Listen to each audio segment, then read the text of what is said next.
अस्सलाम वालेकुम, welcome to my channel.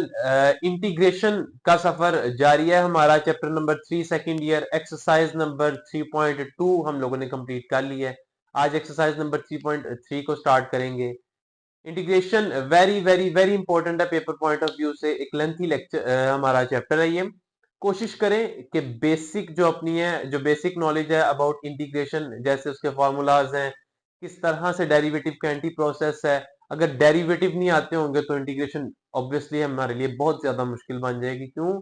क्योंकि हम फार्मूलाज जो यूज करते हैं वो बेसिकली डेरिवेटिव्स का ही उल्ट होते हैं, ज्यादातर जो फार्मूलाज हमारे यूज होते हैं।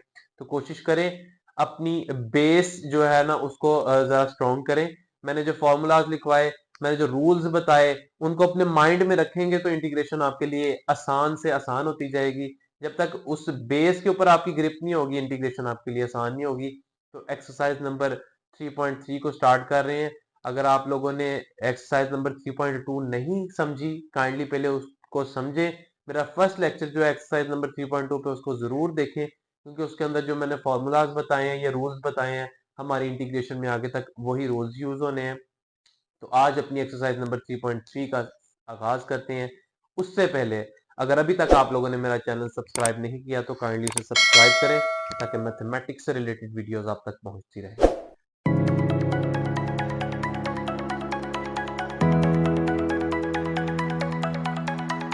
एक्सरसाइज नंबर 3.3 का फर्स्ट क्वेश्चन है हमारे पास। इवेल्युएट करना है हमने इस इंटेग्रल को। देखते इसमें क्या हो सकता है। सबसे पहले थोड़ा सिंप्लीफाई अगर मैं करने की तरफ जाऊं, -2x divided by 4 minus X square की ऊपर स्क्वायर रूट है, तो मैं लिख सकता हूँ पावर 1/2, और D of X as it is आएगा। अब मैं कोशिश करता हूं कि इस वैल्यू का डेरिवेटिव मेरे पास ऊपर पड़ा हुआ है, मैं इस वैल्यू को ऊपर शिफ्ट करता हूं न्यूमरेटर में, ताकि मैं रूल अप्लाई करवा सकूं। इस वैल्यू को जब मैं न्यूमरेटर में शिफ्ट करूंगा तो पावर पॉजिटिव है, जब ऊपर शिफ्ट करेंगे तो पावर नेगेटिव हो जाएगी। ये आ जाएगा मेरे पास 4 माइनस एक्स स्क्वायर की पावर -1/2, और ये -2x एज इट इज पड़ा हुआ है डी ऑफ एक्स। अब क्वेश्चन ये है कि क्या ये वैल्यू इसका डेरिवेटिव है। 4 माइनस एक्स स्क्वायर का डेरिवेटिव ले, डेरिवेटिव अगर हम लोग लें 4 माइनस एक्स स्क्वायर का, तो क्या आएगा। सबसे पहले अगर बात करें कांस्टेंट की, तो उसका डेरिवेटिव तो आ जाएगा हमारे पास 0। दरमियान में माइनस का साइन है। एक्स स्क्वायर का डेरिवेटिव क्या होता है? 2x होता है। पावर रूल लगता है, पावर शुरू में आती है, बेस की पावर में से एक कम करते हैं, बेस का डेरिवेटिव लेते हैं, एक्स का derivative with respect to X 1 ही आना है। ये आ जाएगा हमारे पास -2x बन जाएगा। इस वैल्यू का डेरिवेटिव आगे अवेलेबल है, इट मींस हम अपना रूल अप्लाई करवा सकते हैं। रूल हमारा क्या है कि अगर हमारे पास कोई फंक्शन है, उसकी कोई पावर है, और उसका डेरिवेटिव आगे हमारे पास अवेलेबल है, तो उसकी इंटीग्रेशन क्या होगी? फंक्शन की पावर में एक ऐड, और उसी पावर से नीचे डिवाइड करवा देंगे। ये रूल अप्लाई करवाएं यहां पर। ये आ जाएगा जी हमारे पास 4 माइनस एक्स स्क्वायर की पावर है -1/2, इसमें एक ऐड करें और इसी पावर से नीचे डिवाइड करवा दें, plus constant of integration add करना नहीं भूलना हमने। अब इसको सिंप्लीफाई कर लेते हैं। इसको सिंप्लीफाई करेंगे तो ये बन जाएगा 4 माइनस एक्स स्क्वायर की power 1/2 plus constant of integration divided by 1/2। 1/2 को एक तो ऊपर शिफ्ट कर दें, दूसरा इस 1/2 की जगह आप स्क्वायर रूट भी लिख सकते हैं। ये 1/2 है, जब इसको ऊपर शिफ्ट करेंगे ये हो जाएगा 2। यहाँ पर आ जाएगा square root 4 minus X square plus constant of integration, और यही हमारे पास इस क्वेश्चन का आंसर है। पावर 1/2 लिखा रहने दें तब भी ठीक है, स्क्वायर रूट अगर आप लगाना चाहते हैं स्क्वायर रूट लगा लें। क्वेश्चन नंबर 2 है हमारे पास। क्वाड्रेटिक इक्वेशन दी हुई है, इसको अब हम लोगों ने सिंप्लीफाई करना है। इसको किस तरह से सिंप्लीफाई कर सकते हैं? इसका स्क्वायर बनाने की तरफ जाते हैं। होल स्क्वायर अगर इसका बन जाए तो इसको सॉल्व किया जा सकता है। मैं कोशिश करता हूं कि नीचे होल स्क्वायर बना लूं। ये देखिए integral D of X divided bye, अब अगर मैं इसकी जगह होल स्क्वायर बनाना चाहता हूं तो एक चीज नोट करें कि हमारे पास a plus B whole square किसके इक्वल होता है? A square plus B square plus 2ab।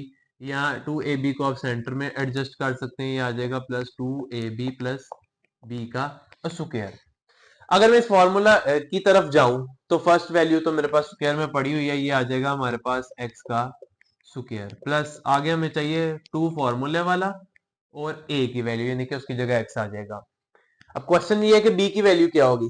Centre वाली वैल्यू को अगर मैं देखूं वो 4x है, मुझे सेंटर में 4x बनाना है तो मैं मजीद क्या ऐड कर सकता हूँ, यहाँ पर 2 आ जाएगा, इन तीनों वैल्यूज को मल्टीप्लाई करूंगा 4x बन जाएगा। अब देखें ये हो गया मेरे पास a स्क्वायर प्लस 2ab, मजीद मेरे पास किस चीज की कमी है, b के स्क्वायर की, और b स्क्वायर बेसिकली क्या होगा, वो x स्क्वायर, ये बन जाएगा 4x प्लस 4। ये वैल्यू अगर मेरे पास अवेलेबल हो तो डायरेक्ट इसकी जगह मैं क्या लिख सकता हूं, x प्लस 2 का होल स्क्वायर। लेकिन यहां पर लिखा हुआ है हमारे पास 13, मैं कोशिश करता हूं किसी तरह से यहां पर 4 बना लूं ताकि उसको मैं 2 का स्क्वायर लिख सकूं। तो इस वैल्यू को हम लोग इस तरह एडजस्ट करते हैं, x square plus 4x plus 4 plus 4 हम लोगों ने अलग से लिख लिया, 13 को में से 4 निकाल लिए, बाकी जो बचते हैं वो साइड पे लिख दें, 9 हमारे पास यहाँ पर एज इट इज आ जाएगा डी ऑफ एक्स। अब ये देखें ये आ जाएगा हमारे पास integral D of X divided by, इसको मैं क्या लिख सकता हूं, एक्स का स्क्वायर प्लस इसको मैं क्या लिख सकता हूं, 2 इंटू एक्स इंटू 2, और ये आ जाएगा प्लस 2 का स्क्वायर। अब ये देखिए कंप्लीट स्क्वायर बन रहा है, और 9 की जगह भी आप लिख सकते हैं 3 का स्क्वायर, ये अगले स्टेप में लिख लें, अभी 9 को एज इट इज लिखा रहने दें, ये डी एफ एक्स को जरा सेंटर में करके लिखें। अब ये जो इतनी टर्म है हमारे पास, ये वाली टर्म, इसकी जगह मैं क्या लिख सकता हूं, x प्लस 2 का होल स्क्वायर, इसको होल स्क्वायर में लिखते हैं आप, ये आ जाएगा जी हमारे पास integral D of X divided by X plus 2 का होल स्क्वायर प्लस 9 की जगह में क्या लिख सकता हूं, 3 का स्क्वायर। अब ये क्वेश्चन थोड़ा सा सिंप्लीफाई होने की तरफ जा रहा है मेरा।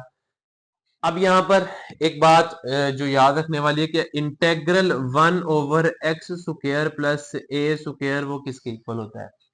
ये टर्म देखें, इससे अगर मैं कंपैरिजन करूं, इस फर्स्ट टर्म को हम लोग अपनी x कंसीडर करेंगे, इस वाली टर्म को हम अपना a कंसीडर करेंगे। अगर इस तरह की वैल्यू आ जाए आप उसको किसके इक्वल लिख सकते हैं, आप लिख सकते हैं उसको 1 over a tan inverse x over a के इक्वल लिख सकते हैं। यानी कि ये वाली जो कांस्टेंट टर्म है उसको पहले ओवर में लिखेंगे, फिर tan इनवर्स जो भी स्क्वायर के नीचे टर्म होगी उसको नीचे लिखेंगे डिवाइडेड बाय दोबारा से ये वाला constant value.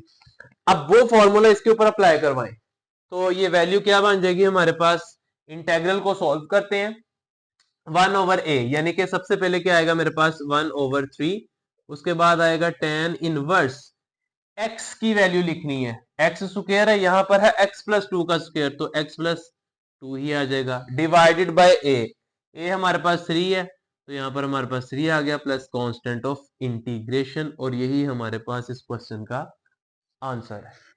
Question number 3, question number 3 में सबसे पहले हम लोग एक चीज अगर नोट करें, ऊपर न्यूमरेटर में भी x का स्क्वायर है और डिनोमिनेटर में भी x का स्क्वायर है, इट मींस कि इम्प्रॉपर फ्रैक्शन है, पहले इसको प्रॉपर फ्रैक्शन में कन्वर्ट करेंगे देन इसको सॉल्व करेंगे हम लोग।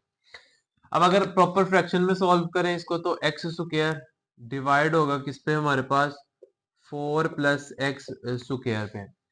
हम लोगों ने कोशिश करनी होती है कि जो हायर पावर है वेरिएबल की उसको कैंसिल करें, वैल्यू ही है कि एक्स स्क्वायर, इसको कैंसिल करवाने की कोशिश करेंगे।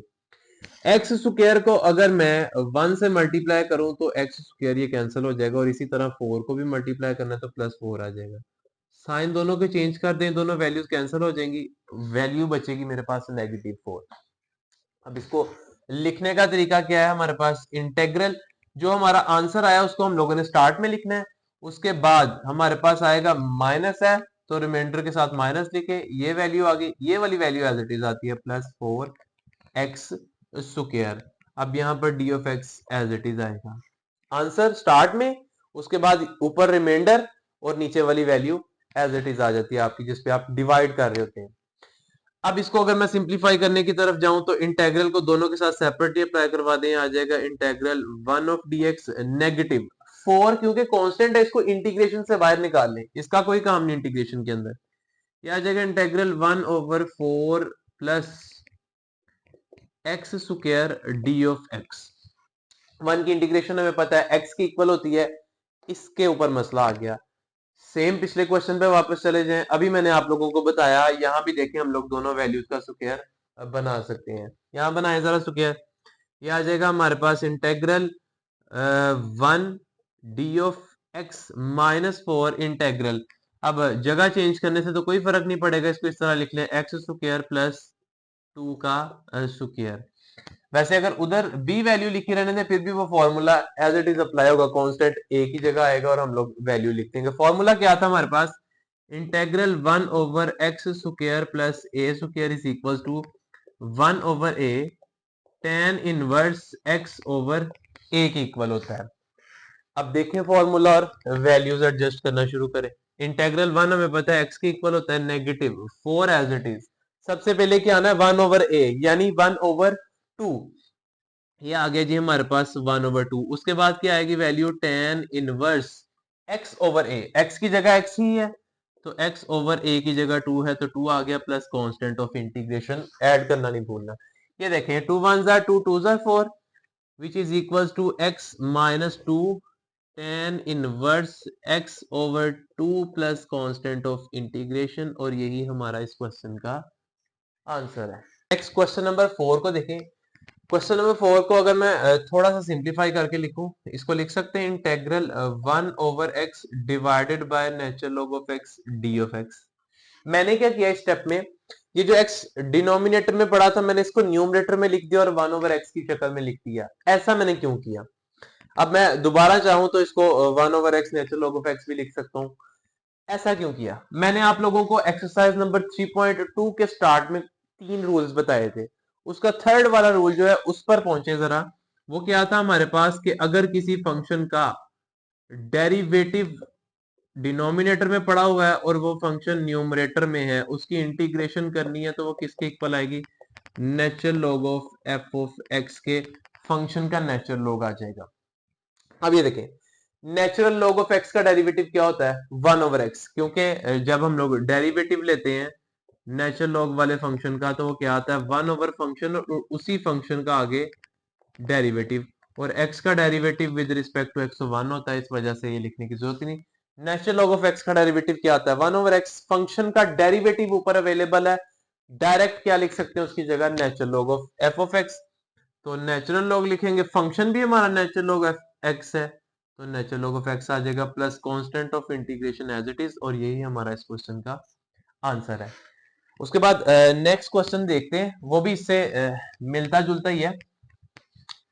क्वेश्चन नंबर 5 है हमारे पास, उसमें उसने लिखा हुआ है हमारे पास integral e⁻x divided by e⁻x plus 3।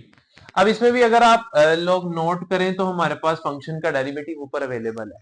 Function हमारे पास क्या है, फंक्शन हमारे पास है जी डेरिवेटिव किसका लेना है हम लोगों ने e⁻x प्लस 3 का, इसका डेरिवेटिव ले। एक्सपोनेंशियल फंक्शन का डेरिवेटिव क्या होता है, exponential function as it is और उसकी पावर का डेरिवेटिव, पावर का डेरिवेटिव 1 के इक्वल आएगा प्लस कांस्टेंट का डेरिवेटिव 0, ये आंसर आ जाएगा हमारे पास e⁻x। अब ये देखें इस फंक्शन का डेरिवेटिव ऊपर मौजूद है तो सेम यही वाला रूल अप्लाई करें कि नेचुरल लॉग ऑफ फंक्शन, ये आ जाएगा एक ही स्टेप में हमारा आंसर आ जाएगा natural log of e⁻x plus 3 plus constant of integration. Next question number 6 को देखें। सेम इसी तरह के क्वेश्चन हम लोग 3.2 में भी करके आए हैं। अब ये देखें एक फंक्शन हमारे पास नीचे अवेलेबल है, चेक करते हैं इसका डेरिवेटिव है ऊपर। फंक्शन है हमारे पास, अगर मैं डेरिवेटिव लूं तो मैं किसका लूंगा x² plus 2bx plus c। अब ये देखिए डेरिवेटिव सेपरेटली ले, सबसे पहले x² की बारी आएगी। x² का डेरिवेटिव हमें पता है किसके इक्वल होता है 2x के इक्वल, पावर शुरू में बेस की पावर में से एक था। इसका डेरिवेटिव जब लेंगे 2b तो कांस्टेंट है, इसने डेरिवेटिव से बाहर रहना है। डेरिवेटिव सिर्फ किसका आना है x का, और x का डेरिवेटिव किसके इक्वल होता है वो 1 के इक्वल होता है प्लस कांस्टेंट का डेरिवेटिव 0, तो ये वैल्यू बनेगी 2x प्लस 2b। अब ऊपर अगर मैं नोट करूं मेरे पास क्या पड़ा हुआ है x प्लस b, किसकी कमी है 2 की कमी है। 2 को मैं खुद से मल्टीप्लाई भी करवा लूंगा और डिवाइड भी करवा लूंगा, पावर है इसमें कोई ना कोई, 1 नहीं है, अगर 1 होती फिर तो मैं नेचुरल लॉग लिख देता, लेकिन 1 के अलावा है तो मैं इसको शिफ्ट करता हूं न्यूमरेटर में, पावर नेगेटिव हो जाएगी। सबसे पहले ये काम करें, ये आ जाएगा हमारे पास integral x² plus 2bx plus c, इसकी पावर होगी हमारे पास -1/2, और ये वैल्यू x प्लस b हमारे पास एज इट इज पड़ी है, D of X as it is. Denominator में अब कोई वैल्यू नहीं बची। इसको मैंने क्या बनाना है, 2x प्लस 2b, 2 से मल्टीप्लाई भी करवाएं और 2 से डिवाइड भी करवाएं। ये आ जाएगा हमारे पास 1/2, ये मैंने डिवाइड करवा दिया। ये आ गया x square plus 2bx plus c, इसकी पावर -1/2। इन दोनों वैल्यूज के साथ 2 को मल्टीप्लाई करवाएंगे तो बन जाएगा 2x प्लस 2b, और D of X as it is. अब हमारा सेकंड वाला जो रूल था, हम लोगों ने अपनी वैल्यू को न्यूमरेटर में शिफ्ट किया, फंक्शन का डेरिवेटिव आगे अवेलेबल है, हम क्या करेंगे, फंक्शन की पावर में एक ऐड और उसी पावर से नीचे डिवाइड करवा देंगे। ये आ जाएगा हमारे पास 1/2 x square plus 2bx plus c, इसकी पावर है हमारे पास -1/2, इसमें एक ऐड करवा दें और उसी पावर से नीचे डिवाइड भी करवा दें, प्लस कांस्टेंट ऑफ इंटीग्रेशन।